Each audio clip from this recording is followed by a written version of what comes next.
In the last two videos, we studied the characteristic of formation and content of classic gold standard, which is called gold species standard system.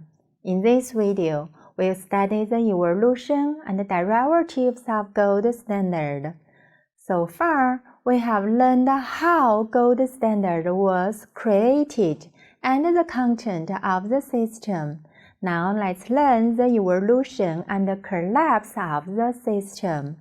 The gold standard worked well until the outbreak of World War I, which interrupted trade flows and free movement of gold, thus forcing major nations to suspend operation of the gold standard. During the interwar years and World War II, from 1914 to 1944, gold standard evolved into its derivatives. During World War I, governments forbade gold be exported. In 1922, an international conference was held in Italy, and the principle of saving gold was adopted. After the conference, U.S. maintained the gold standard. British, France, and Germany changed into gold bullion standard. Other developing countries practiced the gold exchange standard. During the economic crisis from 1929 to 1933, Germany and the British abandoned the gold bullion standard. In 1936, the gold group countries led by France abandoned the regime also. In 1934, the U.S. devalued its currency to $35 per ounce from $20.67 per ounce prior to World War I. During World War II and its chaotic aftermath, the dollar was the only major trading currency that continued to be convertible. At the eve of World War II, in 1939, the international gold standard has been collapsed. Before the gold standard system collapsed, the classical gold standard, the gold species standard, yielded into its derivatives, gold bullion standard and gold exchange standard. The three types of gold standards are very different. When we talk about the International Monetary System of Gold Standard, we refer to the gold species standard.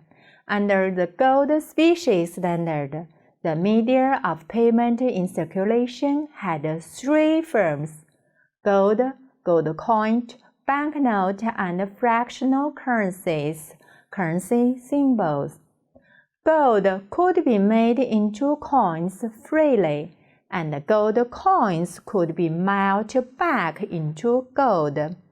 Banknotes and gold could be exchanged for each other freely at the official gold price. The value of gold coin was decided by the percentage and weight of gold contained in it. The amount of paper currencies or banknotes issued by government were 100% prepared by the amount of gold reserves held by government. Gold bullion standard and gold exchange standard are derivatives of gold species standard. Under gold bullion standard and gold exchange standard, no gold coins would be casted, and gold seldom were used in circulation. Banknotes were the main medium of payment. Issuing of banknotes under the two systems still based on the amount of gold held by government, and the government still stipulated the gold content of banknotes but the issuing of banknote won't be prepared with gold 100%. Under bullion standard, banknote could not exchange for gold freely. Only at a certain large amount, banknotes could be exchanged for gold bullion, while under gold exchange standard and banknote could not be exchanged for gold at any circumstance. But banknote of home currency could be exchanged for a certain kind of foreign currencies, which could exchange directly for gold from the foreign government. The countries practiced gold exchange standard could keep their currency's reserve fund with foreign currency instead of gold, which would make the countries dependent on the country with which their currencies pegged with. In the video, we reviewed the evolution and collapse of gold standard system. Then we explored the similarities and differences among the three types of gold standards, including the gold specie standard, the gold bullion standard, and the gold exchange standard. That's all for the section. Thank you.